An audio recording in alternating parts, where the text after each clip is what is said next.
Hello, Helen Lu here, certified reflexologist, certified energy medicine practitioner, Reiki master teacher, the owner of the Healing Place and the Healing Place Energy School. And this is my buddy Maria. Maria Salomão-Schmidt, author of Finally Full of Yourself, Unlocking Your Spiritual DNA. And I am a life coach, and I am completely joyous to be here today. Oh, so Maria and I decided to hook up and to talk about energy. It's an energy hookup. Yeah, it's an energy hookup. And here we are hanging out in the woods. Maria had her, what do you want to describe it, Maria, when you walked onto my deck? It was like an energy orgasm. It really, really was. It's so beautiful here. The trees. To connect with nature like that, it's just, that's what rejuvenates you. I know. And today we were talking about we are addicted to energy work, because all of life is about energy. And I'm still so surprised, Maria, how many people don't have much idea what energy work is.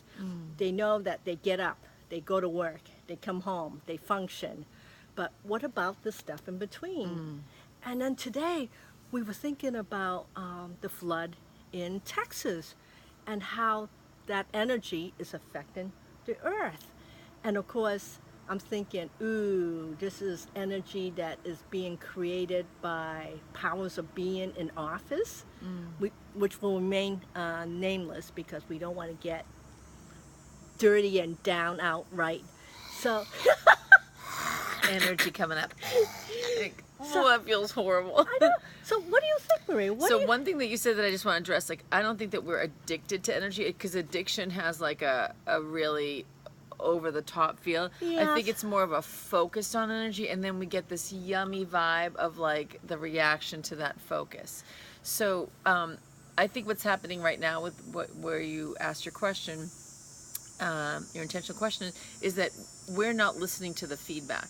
What feedback are you talking about? We're getting energetic feedback from the environment of the global warming, whatever you want to call it, climate change, and we as a society, not we as individuals, but we as a society are not listening. And I think that that's where a lot of us get stuck, is because we see that that it needs to be addressed, and we recycle and we do our little thing, but big government agencies blow it off. You know, big corporations, I know a lot of them are making changes, but it's like we're in a dire place right now. And some of us that are very empathic, even though you don't label yourself as an energy healer or whatever, we're all, those people that are super empathic, we are starting to feel really icky, like really icky. And it's just, that's what's painful. So getting beyond that pain is why we want to do these little videos to help you when you're in that pain part and you feel alone and you feel like just full of gunk, that we can help move through that and get you, because if we connect with that, then we become part of that, and we want that flow, like the water going through the mud. We want to flow so that eventually the mud just disappears. Well, do you think? Or moves. Yeah. Do you think that, like, the fear that's on the planet right now, because there's so many people are uncertain about their situation financially, their home, and it's causing excessive energy where all of a sudden it's raining like as though it's doing a wash, a cleanse. Do you have any thoughts about that? You know, because I could feel the fear on the planet, simple as that. Oh yeah. And now it's really fearful, Yeah. because even though we don't live in Texas, I could feel that vibration from Texas to here. Well, there are two types of fear. There's fear that engulfs you, and there's fear that liberates you.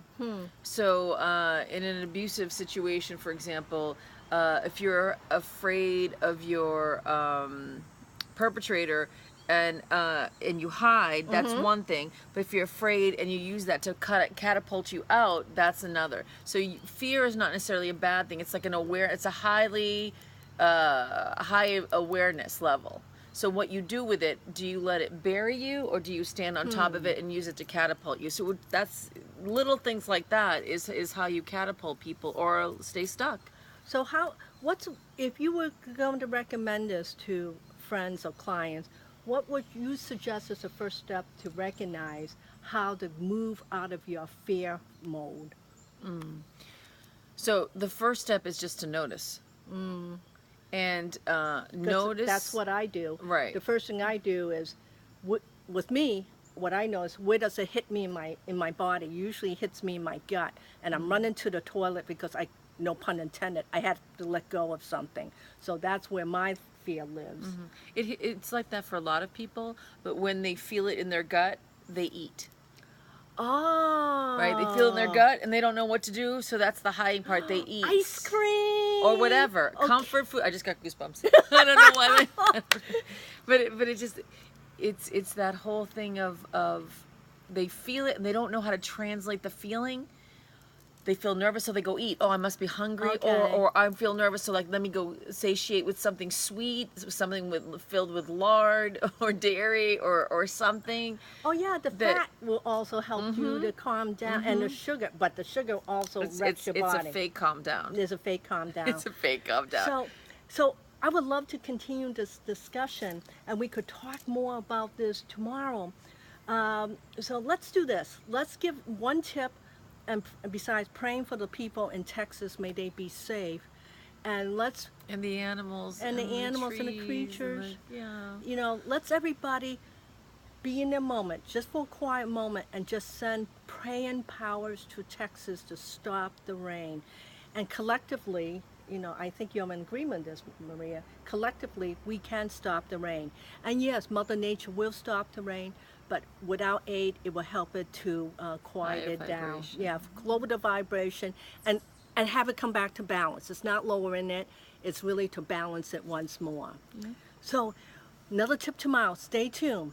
Helen Chinlu from the Healing Place. Maria Salomão-Schmidt from Coach Me Maria, and finally full of yourself, unlocking your spiritual DNA. Talk to you tomorrow. Have a good day Bye. and be quiet and pray. Bye-bye.